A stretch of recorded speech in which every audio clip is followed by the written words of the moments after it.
Então, pessoal, hoje a gente vai começar a entrar de fato no cálculo de predicado de primeira ordem, tá?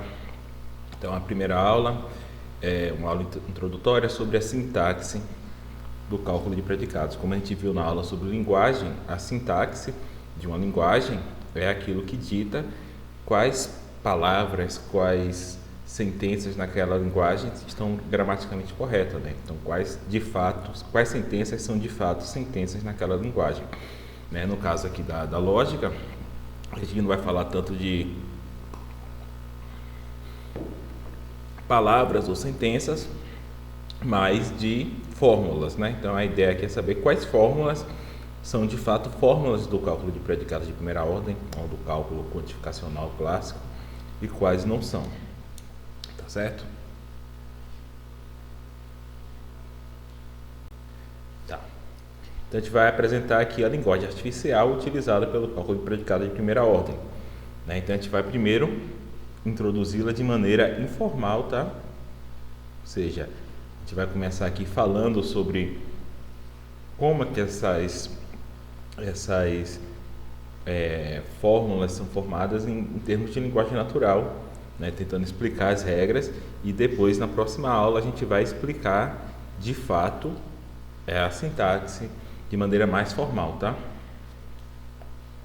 Então, para caracterizar uma linguagem formal, a gente primeiro precisa saber qual é seu alfabeto, né? Mesma coisa da linguagem natural, né? O alfabeto, ou seja, o conjunto básico de símbolos daquela linguagem. Depois a gente vai especificar uma gramática para aquela linguagem, ou seja, as regras para definir se alguma expressão, né, no caso fórmulas, né, sequências finitas de símbolos daquela linguagem são bem formadas, né? Ou seja, se elas são de fato símbolos e sequência de símbolos daquela linguagem. Então, uma expressão de uma linguagem é qualquer sequência finita de símbolos daquela linguagem, né? Mas nem todas são bem formadas, né? Então, por exemplo, isso é comum na matemática, né? Se a gente pegar aqui essa sequência de símbolos, essa sequência de símbolos e essa sequência de símbolos, ambas são sequências de símbolos da linguagem da aritmética simples, né? Mas a primeira sequência não é bem formada, né? Ela não quer dizer nada. Menor mais 2x. Enquanto a segunda sequência é uma expressão bem formada. Ela está dizendo que 2 é menor que 5, né? Que no caso aqui ela é uma expressão verdadeira. Então, o alfabeto do cálculo quantificacional clássico, ou do cálculo de predicados de primeira ordem, pode ser caracterizado como o seguinte conjunto de 65 caracteres. Obviamente, existem outras maneiras de caracterizar essa linguagem com mais ou menos caracteres, tá? Essa daqui é uma maneira, dentre as outras, mais ou menos mais simples para a gente, né? Então a gente vai ter aqui primeiro, essa primeira linha aqui.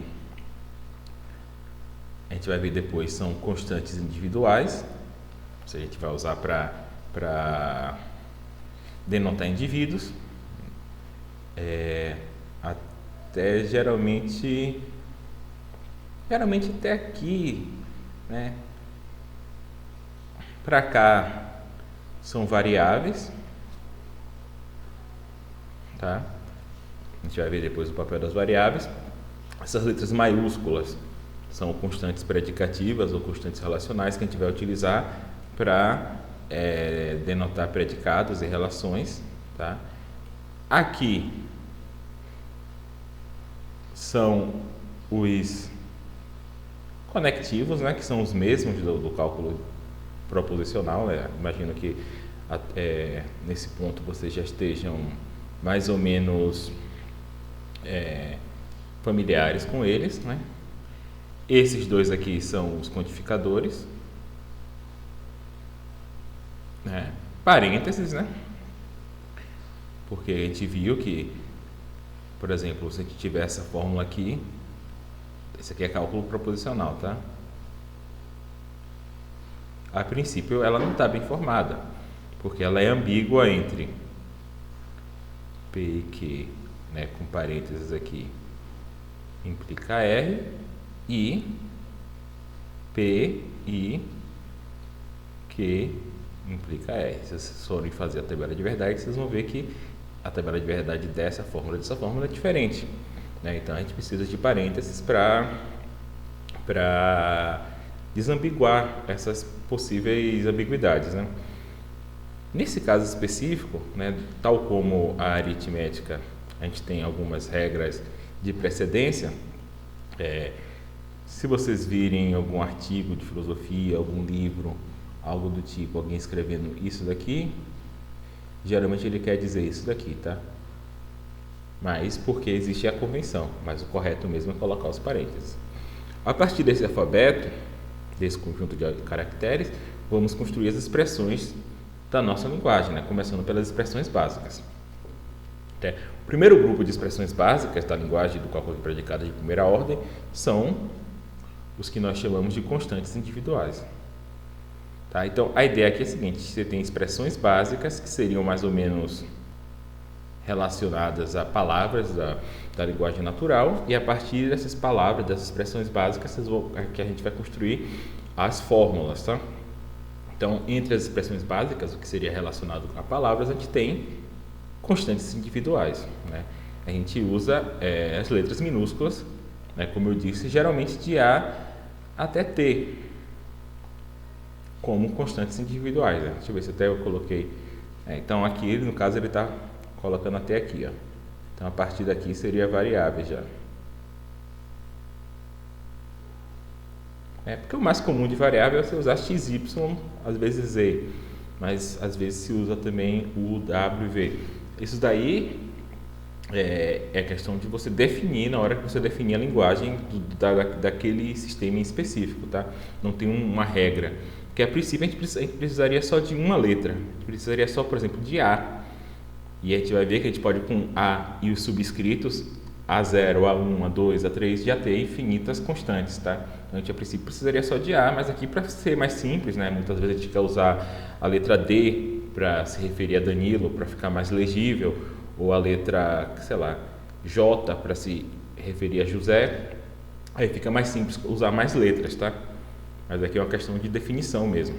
Então tá. Então as letras minúsculas de A até T são constantes individuais.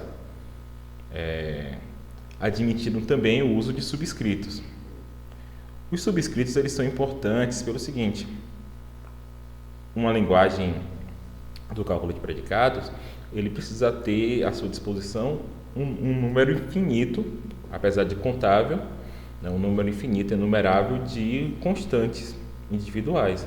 E você não alcança isso com qualquer número de letras do alfabeto, né? Então você pode utilizar, se te faltar constantes, né? Se for fazer uma fórmula muito grande, precisar de muitas constantes, você vai sempre poder usar constantes desse tipo: A1, A2, A3, Q22, tá? Daí você vai ter um estoque infinito, não vai faltar constante para fazer nenhuma fórmula. Então, a possibilidade do uso de sobrescritos nos garante que vamos ter um conjunto infinito, porém enumerável, ou seja, que a gente consegue contar, de constantes individuais, né? Então, a gente pode apresentar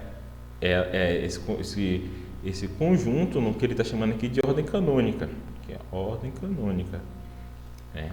Que é o seguinte: A, B, C, D até T, depois A1, B1 até T1, A2, B2 até T2, né? De modo que nessa sequência aqui você tem todas as suas constantes, né? Todas as suas infinitas constantes, tá? Perceba que a diferença entre um caractere da linguagem, tipo a letra A, um caractere da linguagem, que é um elemento do alfabeto, e perceba que o alfabeto é finito, tá? O alfabeto é finito, não tem infinitos caracteres nesse nosso alfabeto, ele tem 65. Tá? Então, há uma diferença entre um caractere do alfabeto e uma expressão básica. Então, você tem infinitos caracteres no seu alfabeto, 65, mas você tem infinitas expressões básicas. Porque apesar de A ser um caractere do alfabeto e ser uma expressão básica da linguagem, A11 é uma expressão básica, mas não é um caractere. A11 aqui é formado pelo caractere A, o caractere 1 repetido, né? Então, a expressão básica é diferente de um caractere, tá? Acontece só que no caso do cálculo do predicado, os nossos nomes eles têm uma letra só e talvez um subscrito, mas a expressão básica é como se fosse um nome e o caractere como se fosse uma letra, tá? Então vamos relembrar um argumento que a gente já falou muitas vezes, apresentado no capítulo anterior, na aula anterior. É o seguinte: Cleo é um peixe, Miau é um gato. Logo, Cleo é um peixe e Miau é um gato, né? Isso aqui, obviamente, é um argumento válido, né? Ele é válido até no cálculo proposicional, né? A gente poderia colocar aqui como P, como E, e esse aqui é P e Q. Se vocês fizerem a tabela de verdade, vocês vão ver que em todas as linhas em que as premissas são verdadeiras, a conclusão, que ambas as premissas são verdadeiras, a conclusão é verdadeira. Então, esse argumento é um argumento válido, mesmo no cálculo proposicional. Mas no cálculo de predicados, a gente vai simbolizar ele de uma maneira diferente, né? Então, a partir da expressão básica, que é o constante individual, a gente já sabe que essa primeira linha aqui, a gente vai começar a formalizar dizendo que C é um peixe, em que C é uma constante individual que se refere a Cleo, né? Da mesma forma, a gente poderia falar Miau é um gato. M é um gato, para dizer Miau é um gato. E a conclusão seria C é um peixe e M é um gato.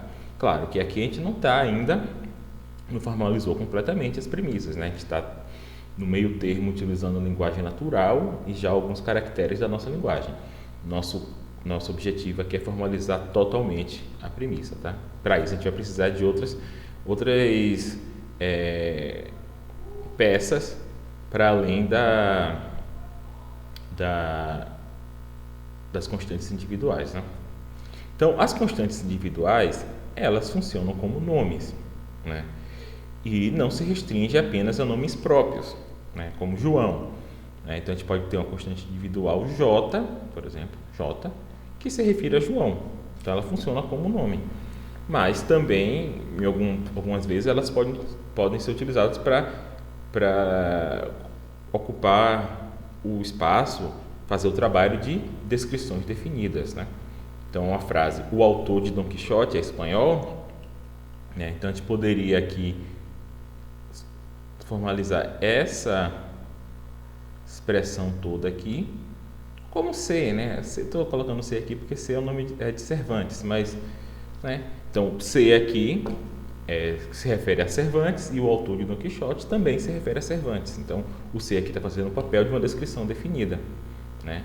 Claro, a gente sabe, a partir do trabalho de Russell, por exemplo, no clássico artigo On the Note, que a forma lógica de expressões definidas é mais complexa do que isso.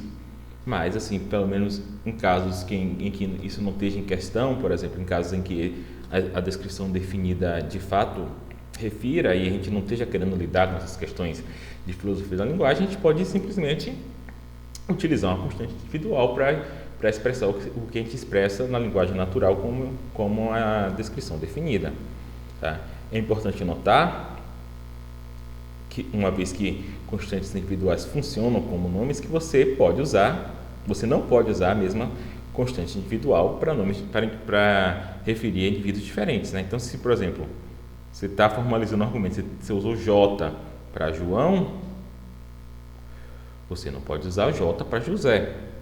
Aí você vai ter que, sei lá, usar J1 e J2, por exemplo. J2, aí tudo bem. J1 é João, J2 é José. Tranquilo. Agora você não pode usar a mesma constante para se referir a duas pessoas diferentes, porque senão suas premissas vão ser ambíguas, né?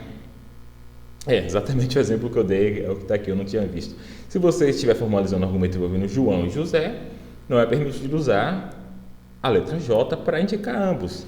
Mas você pode usar, por exemplo, J1 e J2. Ou você pode usar J e M. né? Não tem nada que diga que a letra que você vai usar para formalizar seu argumento tem que ser a letra inicial do nome. A gente coloca isso sim só para ser mais intuitivo, para ser mais fácil. Mas o João pode ser A e o José pode ser B. Não tem problema nenhum também, tá? Então, o segundo grupo de expressões básicas são as variáveis individuais, ou seja, variáveis que variam sobre indivíduos, tá? A gente viu lá que cálculo de predicados é chamado de primeira ordem, porque as variáveis do cálculo de predicados variam sobre indivíduos, mas você poderia ter variáveis predicativas, né, que a gente não vai usar aqui, ou seja, variáveis que variam sobre qualidades, sobre predicados. Por exemplo, quando eu digo José e João têm algo em comum, eu estou dizendo o seguinte: existe uma propriedade que José tem essa propriedade e João tem essa propriedade.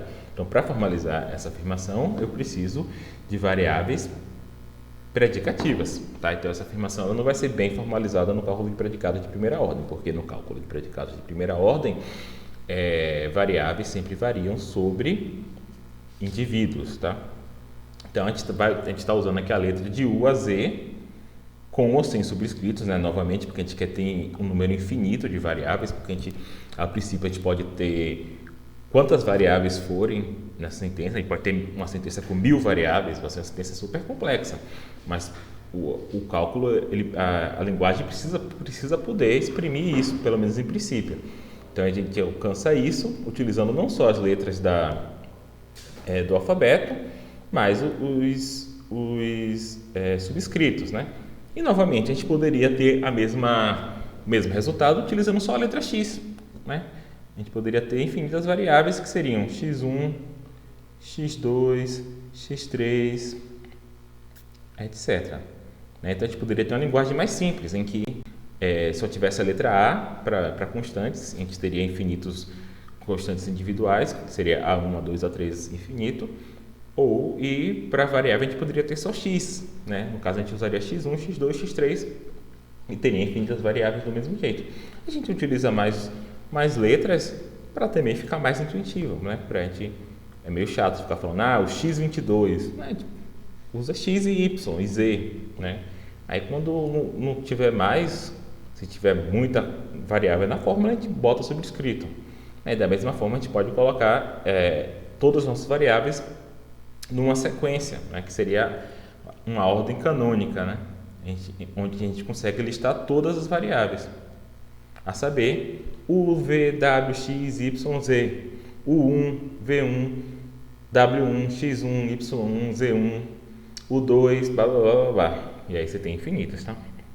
Então, as variáveis, elas funcionam gramaticalmente como as constantes, como nomes.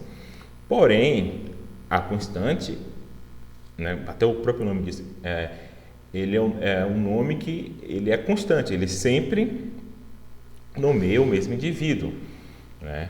E já uma variável não, a variável nomeia um indivíduo, mas qual, né? Como se fosse um indivíduo indeterminado, né? Quando eu falo existe um X, alguém é humano, isso é verdadeiro, né? Como é que eu vou expressar isso em cálculo de predicados? Existe um X, tal que X é humano. Então, X aqui é algum indivíduo, mas qual? Pode ser eu, por exemplo. Eu sou humano. Pode ser você. Você, espero, também é humano. Então, as variáveis, elas nomeiam indivíduos, mas não um indivíduo especificamente. Os substituendos das variáveis, por enquanto, são as constantes individuais. E os valores que a variável pode assumir são os valores do universo que a gente está investigando, Então, se eu diz aqui, existe um X, tal que X é humano, a princípio os valores que essa variável pode substituir são de indivíduos que são humanos, É o que vai tornar essa sentença verdadeira. As constantes individuais e as variáveis individuais da linguagem são chamadas de termos, tá? O termo, no cálculo de predicados, é o equivalente à palavra na linguagem natural, ou até mais próximo a nomes, tá? Então, termos é aquilo que designa indivíduos, tá? Constantes e variáveis também são comumente chamados de símbolos individuais, porque eles designam indivíduos. Então, termos são como palavras. Em alguns casos, termos são formados por um símbolo apenas, né? Então, pode ser o caso de J ser um termo da linguagem, uma constante individual que designa João. Então, esse termo aqui só tem um símbolo, mas ainda assim a gente tem que distinguir um termo da linguagem e o caractere do alfabeto, tá? Porque J11 é tanto um termo, pode ser tanto um termo da linguagem quanto J. E J tem só um caractere, J11 tem 3, tá? Então, enquanto termos, ambos são termos, mas um é formado de um caractere só e o outro é formado de 3. Então, isso aqui é um exercício, eu vou fazer na aula de quinta, né? Então, tentem fazer em casa, tá? Isso é importante, gente. É assim que a gente aprende lógica, tá? Diga para cada uma das expressões abaixo se ela é ou não é uma expressão da linguagem do CQC. Caso seja, diga também se ela é uma constante ou uma variável, né? Então, A é um termo, né? É uma constante individual.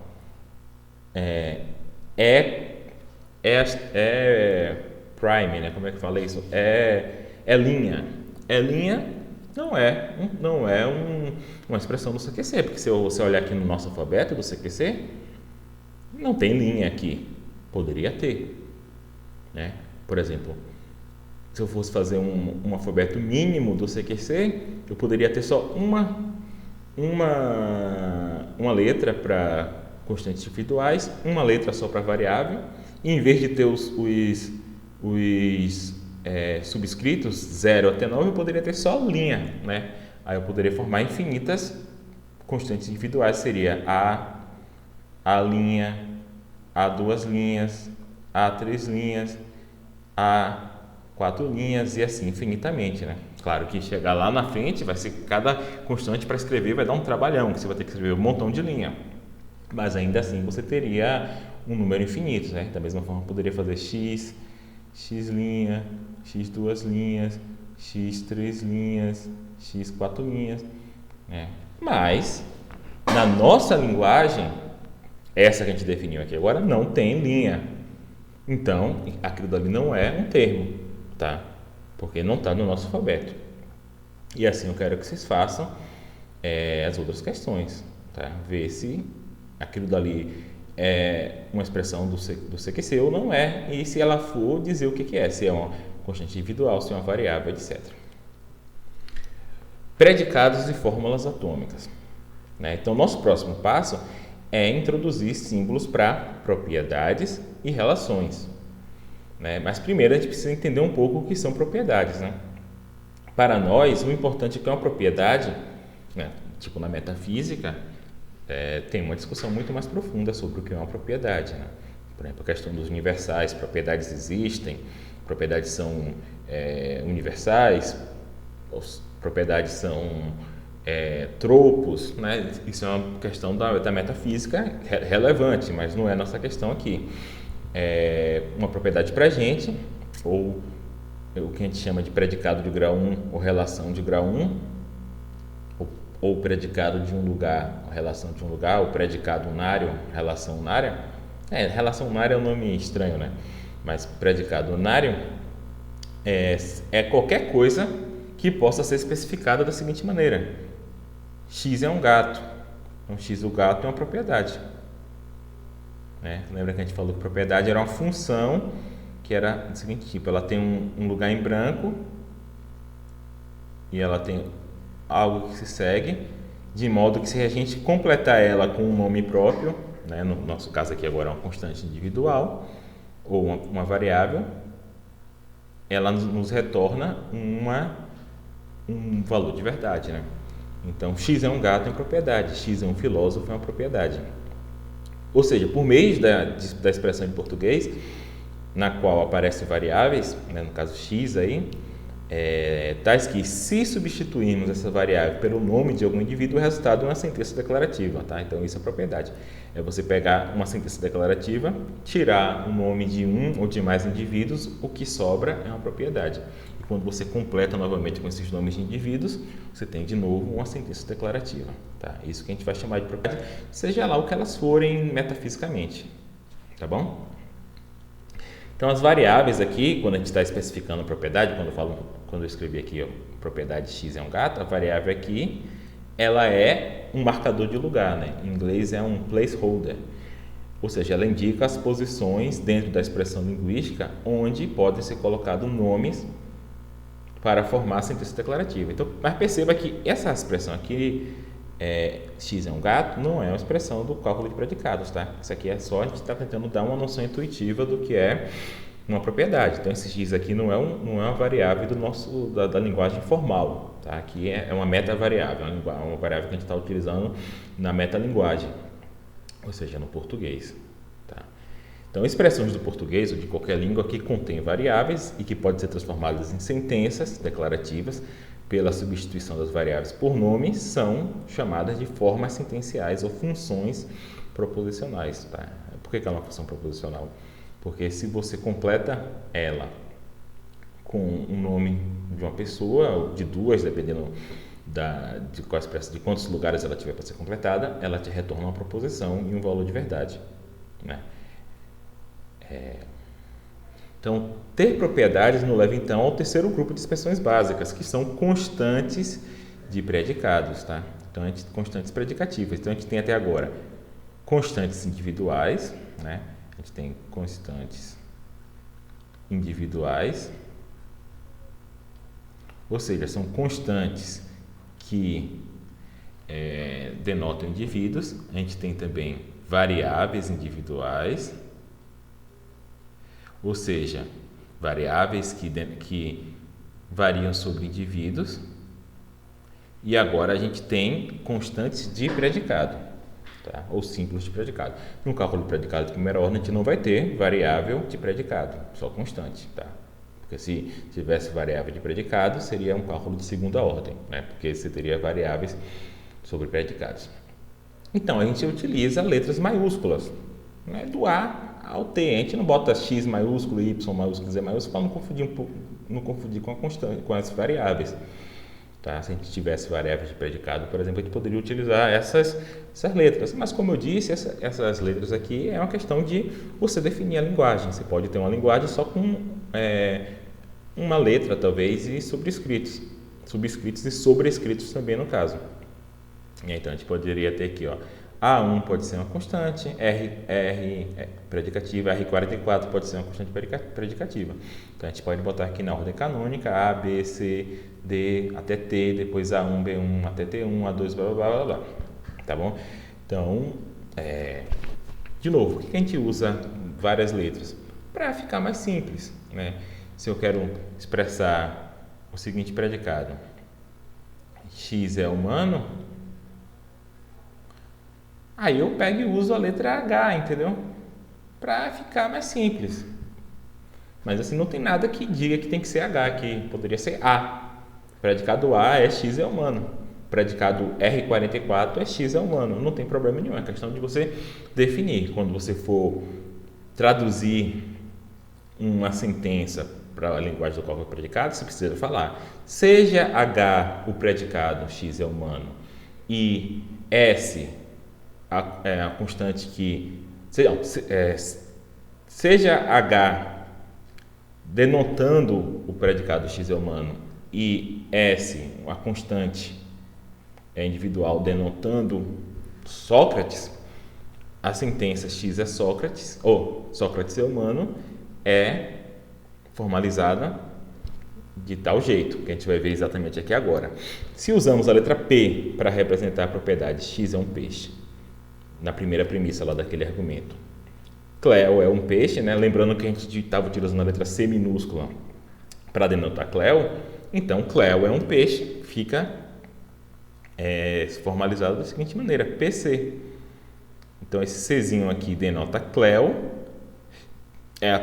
Czinho é uma constante individual que denota Cleo e o P maiúsculo é uma constante predicativa que denota o predicado X é um peixe, tá? De maneira similar, se a gente utiliza G para simbolizar X é um gato, né? O G maiúsculo, e o M minúsculo para denotar miau, a segunda premissa é GEM, né? Geralmente a gente fala isso da seguinte maneira, a gente fala assim, ó, M de G, viu? M de G, é assim que a gente lê isso, né? GM, M de G, tá? Ou seja, M é um G, né? No caso aqui, M é miau, é um gato. Então, expressões como P de C ou C de P e M de G são chamadas de fórmulas. Então, perceba que aqui fórmula é o equivalente a sentença, na linguagem natural, né? Então, se o termo é equivalente a nome, as constantes individuais denotam predicados, C de P denota uma sentença. Então, a fórmula é uma sentença. Está fazendo uma afirmação que pode ser verdadeira ou falsa. No caso, uma sentença declarativa, uma proposição. Então, essas daqui, fórmulas do tipo C de P e M de G, são as fórmulas mais simples que a gente pode formar no cálculo de predicados de primeira ordem.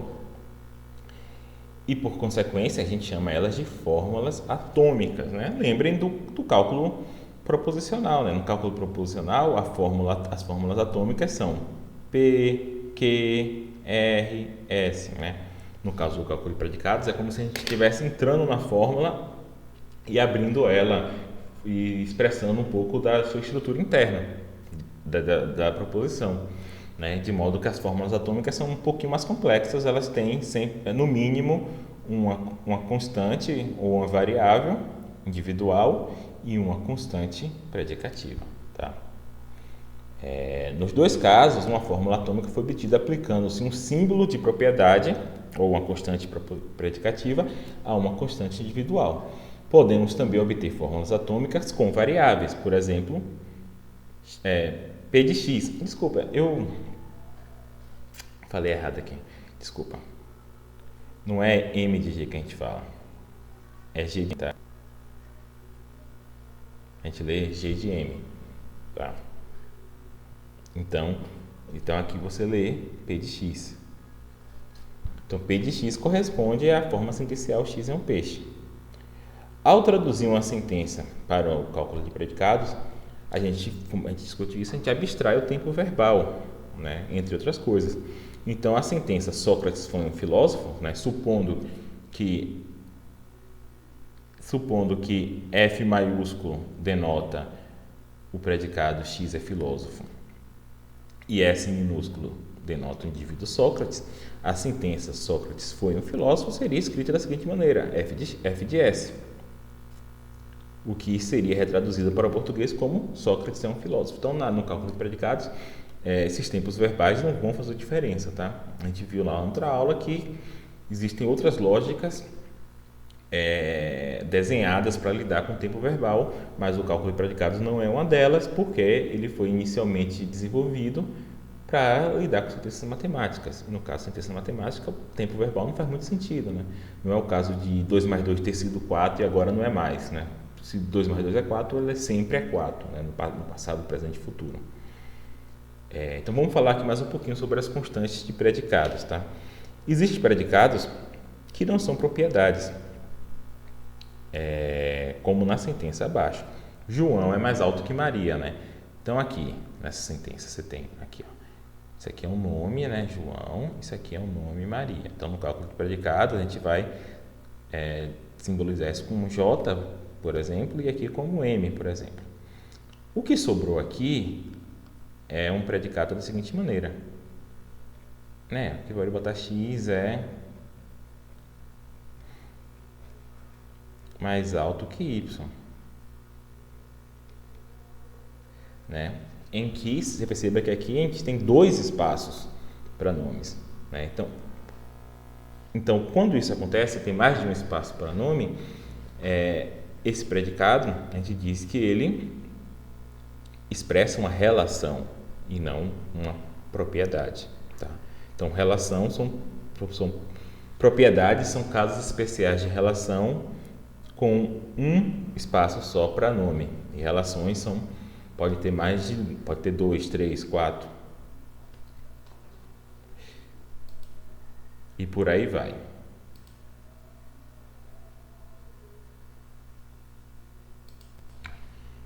Tive que pausar aqui que deu algum problema aqui na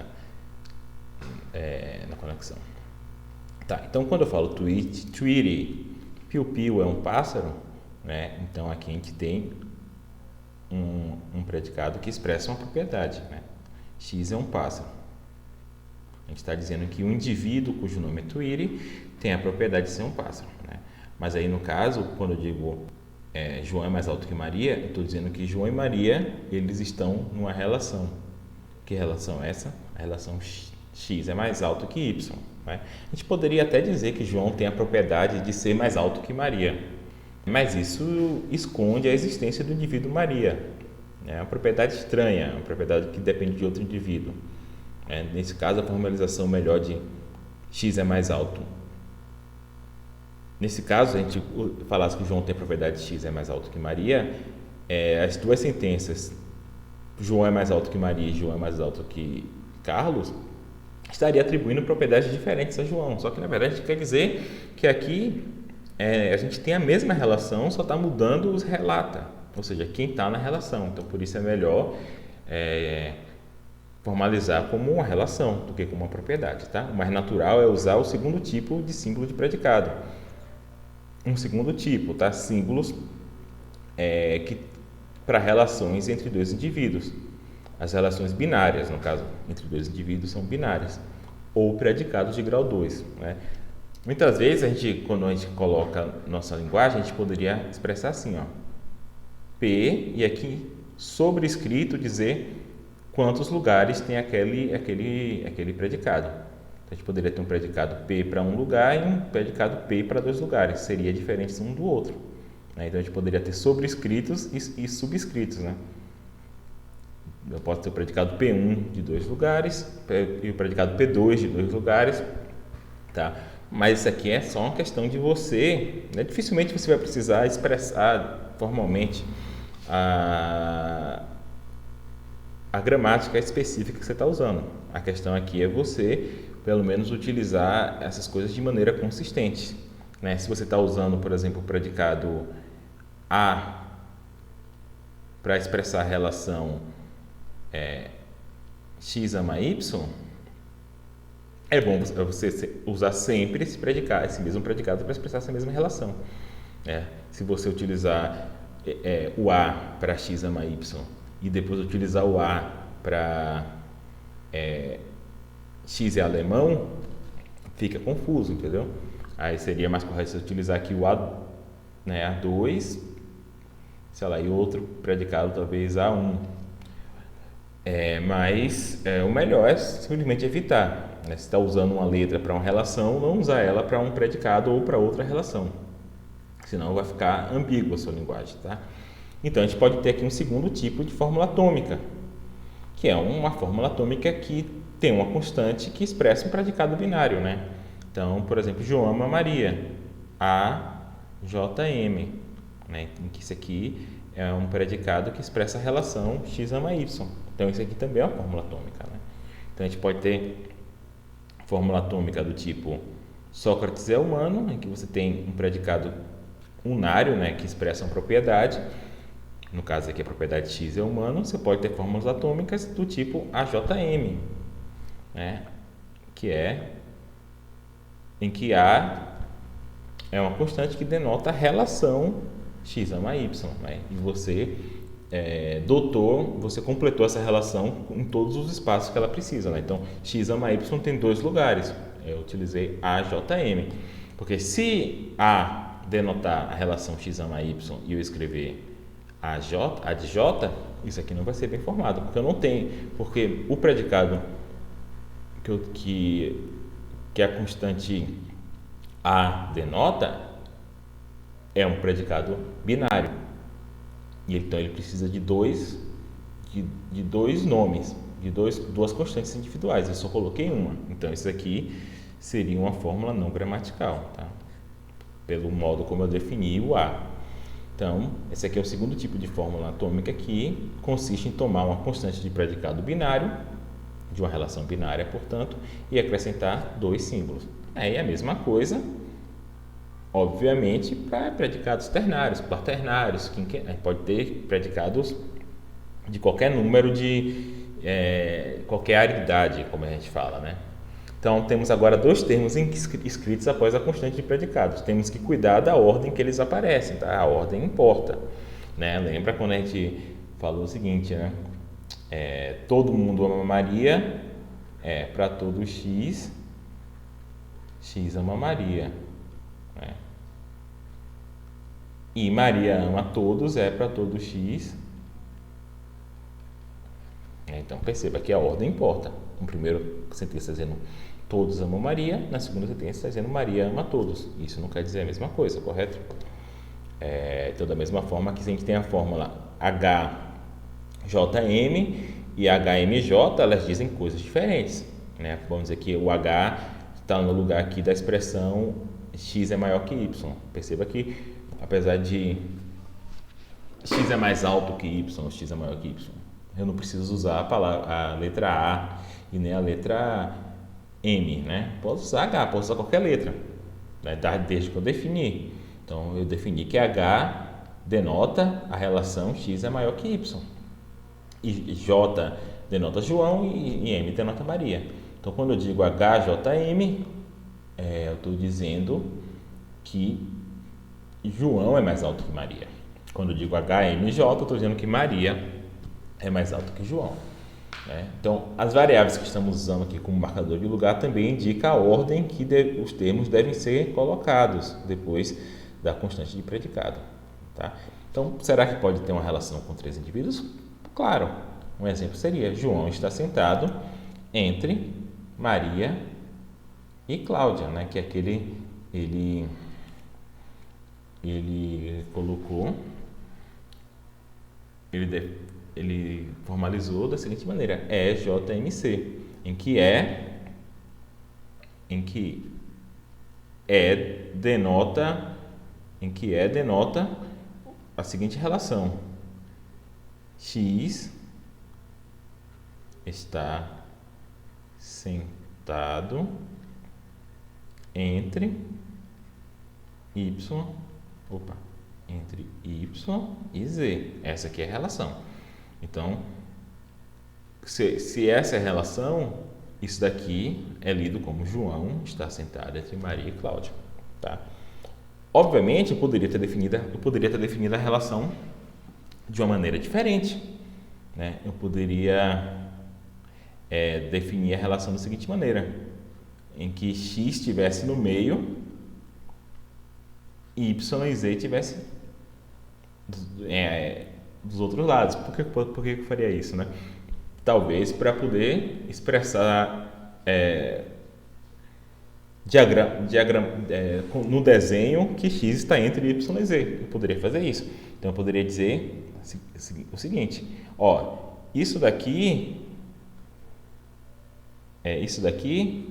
é para ser lido assim. Aí, se eu definisse assim, essa sentença seria da seguinte maneira, tá? João está entre Maria e Cláudia. Mas se eu não definir assim, se eu definir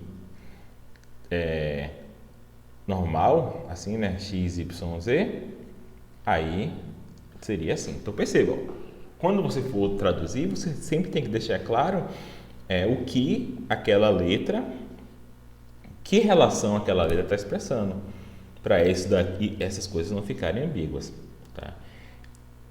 Então, constantes de predicados podem representar relações envolvendo N indivíduos, para qualquer N. Você pode ter uma relação com 10 relata, com 1 milhão de relatos. Claro que a gente dificilmente vai usar essas relações, né? A gente dificilmente expressa relações tão grandes, mas a linguagem é capaz de expressar, tá? Isso é importante.